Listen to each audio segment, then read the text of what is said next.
My lifelong best friend leaked our private conversation to my boss and got me fired, so I went nuclear on her. I took her job, her relationship, and her home. My lifelong best friend and I worked at the same company, and for over a year we were competing for the same promotion. I thought it was friendly, but she literally ruined my life over it. When I got the promotion, she didn't congratulate me or tell me she was happy for me. Instead, she leaked our deeply private conversation. In this conversation, I vented to her about my current boss and joked about sleeping with the CEO for the promotion. I know this was crude, but it was to my best friend when I was tipsy, and she knew I was not serious. Well, it wasn't long until I got called into my boss's office and fired. What's even worse is that when I came home, I found my boyfriend with his things packed. I asked him what this was about, and he showed me the conversation. You see, I also vented about him, specifically about how sick I was of his mother controlling our life. He told me that his mother comes first, and if I don't respect that, I'm not the one. He left me that day. And then came the final blow. An edited version of that conversation where I talked bad about my friends was posted on social media. I tried to tell my friends that it was fake, but nobody believed me. I was left totally alone, and that was the day I decided I would ruin my ex-best friend's life. I wasn't some criminal mastermind, however. I really didn't know where to start. I sat for hours, lied awake some nights thinking about how to get my revenge, and yet I couldn't think of anything. However,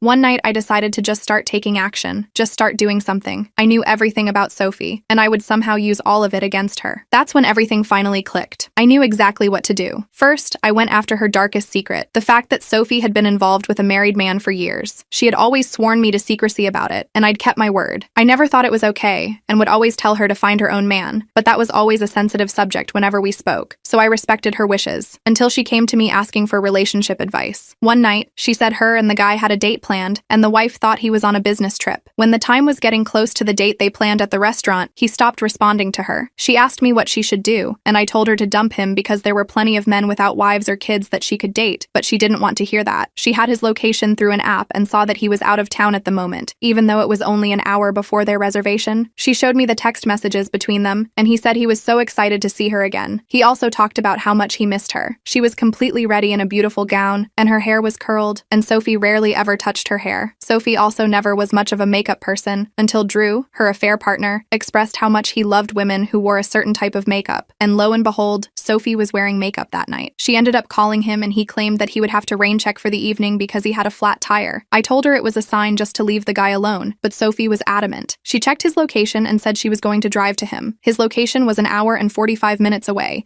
and he said he was at a nightclub. She asked me to come with her, and I told her I didn't want to involve myself in that. She said that a true best friend would go with her to make sure she was safe. I reluctantly agreed. 2 hours later, we pulled up to the nightclub and we saw Drew's car. There was a long line to get into the club, and we knew we'd be standing there all night to see Drew. Sophie flirted with the security guard, and he let us cut the line. She pushed through the crowd until she found Drew. When she found him, he was in a section with multiple women and a few other guys. She watched in horror as one of the women proceeded to kiss him and sit in his lap. She ran up to him and asked how he could do this to her after everything they'd been through. Drew and Sophie had been seeing each other for about 2 years now, and he even hinted over text messages that he would leave his wife for her as soon as he was financially stable enough to afford their mortgage by himself, and she fell for it time and time again. Drew looked shocked when he saw Sophie standing in front of him and tried to explain. Sophie told me to wait for her in the car, and that's exactly what I did. When she came out, she told me it was a misunderstanding and said that they were on good terms again. I never questioned her about that relationship or cared much about it after that night until now. I went through old text messages, photos, and anything that could prove the affair. I don't know why I never exposed her previously, but I wish I had. Once I had enough, I anonymously sent it all to the man's wife. The explosion that followed was bigger than I expected. The wife didn't just confront her husband, she made it public. She posted everything online and dragged Sophie's name through the mud. Our entire friend group saw it. People who had once admired Sophie turned their backs on her. She was humiliated, and for the first time in weeks, I felt something close to satisfaction, but I wasn't done. Next, I set my sights on her career. Sophie worked at a marketing firm, the same one I had. Reputation was everything in her line of work, and I knew exactly how to tarnish it. I created a fake social media account in her name. I bought followers to make her look legit. I then posted some of the pictures she had on her profile to the fake account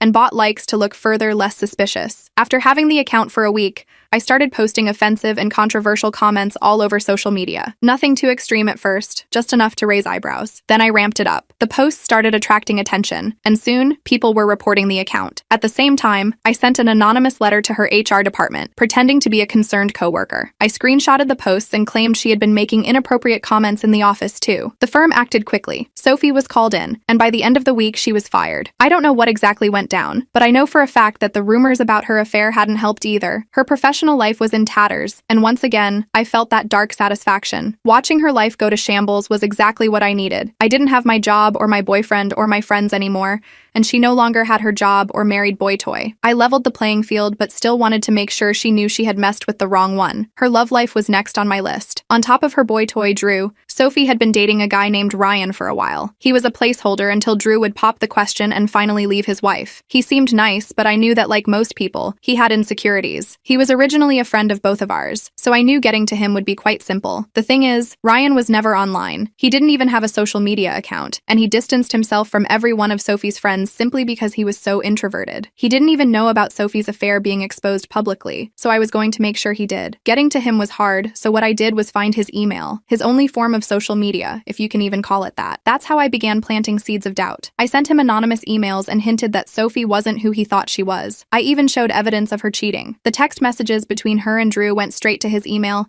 and I even made a little bit of evidence of her talking to other guys. Little by little, I chipped away at his trust in her. After weeks of this kind of stuff, Ryan finally broke up with her. She was devastated. I remember seeing a post she made on Instagram, something vague about heartbreak and betrayal. It almost made me feel bad. She did like Ryan, but I always knew that she would have instantly dropped him if Drew ever gave her a chance, and that's what made me feel better. Any normal person would have been done by now, but not me. Finally, I went for the knockout punch, her home. Sophie lived in a nice apartment downtown, but I knew she was barely scraping by. Whenever I would ask her to go out for brunch, or if she wanted to do anything that involved money, I would have to pay her way. She told me she was barely making it with the cost of living downtown. Her rent was eating most of her check, but she wanted to look good for her coworkers because most of them also lived in the neighborhood. That was another reason she wanted the promotion. She said a few extra $1,000 a year would give her room to breathe while doing something she loved. She told me that she'd been late on rent a couple of times, and I used that information to tip off her landlord. I sent him an email acting as a credit card company to let him know that her credit usage was high to make him think she wouldn't be able to pay rent again this month. I also spread rumors around her apartment complex about her affair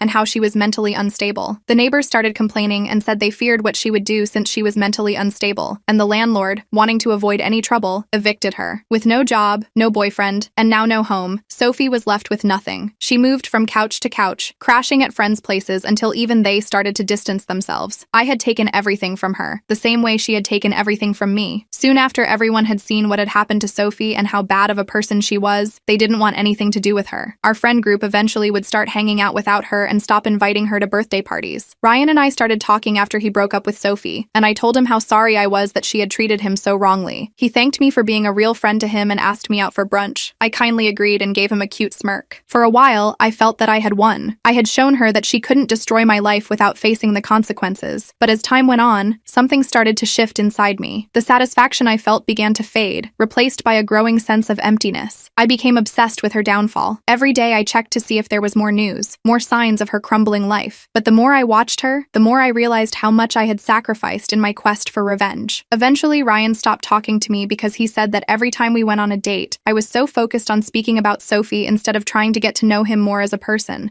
and see if we were a good match. I also should mention throughout this I had gotten a new job, one I was very qualified in and expected myself to do well. But the problem was that my work performance had plummeted because I was using every waking second thinking about what Sophie had going on instead of how I could better the marketing strategy for the new business I was working for. I was isolated, angry, and bitter, much like the person I had destroyed. I was watching a show in my living room to escape the harshness of reality and saw my reflection looking back at me from the black screen. I had won the war, but at what cost? One day I saw Sophie. She was sitting alone at a coffee shop and staring at her phone. She looked tired and worn out. She didn't see me, and I didn't approach her, but something inside me twisted as I watched her. She looked so small, so fragile. She wasn't confident or half as vibrant a woman I had once called my best friend. She was a shell of herself, and for the first time, I didn't feel victorious. I felt empty. I had gotten my revenge. I had ruined her life, but in the process, I had ruined my own. Reflecting on everything, I realized how consuming revenge could be. It ate away at me and turned me into someone I didn't recognize. I used to think that taking her down would make me feel whole again, and that I would get my life back once she paid for what she'd done. But I was wrong. Revenge was a poison, and I realized that it doesn't just destroy your enemy, it destroys you too. I've lost her. I've lost myself, and I'm left wondering if it was all worth it.